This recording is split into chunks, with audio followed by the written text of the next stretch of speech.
Hello, my name is Dr. Jeff Tarrant. I'm the director of the Neuromeditation Institute and author of the book, Meditation Interventions to Rewire the Brain.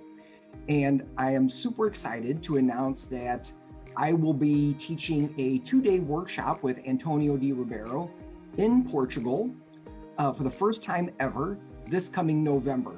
So the emphasis of this 2-day workshop is Foundations of Neuromeditation.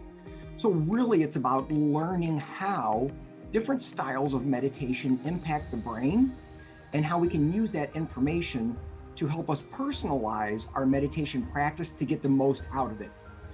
What we know is that different styles of meditation impact the brain differently, and so they have different effects for things like depression, anxiety, and even for something like post-traumatic stress disorder.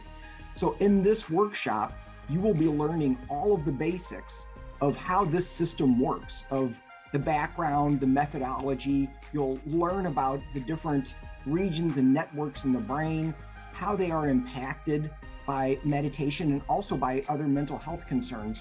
And you'll learn very practical strategies for how you can use meditation practices, movement-based practices, as well as technology-based practices to help you and the people that you work with feel better.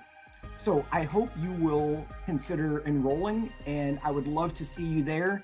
And so until then, good day.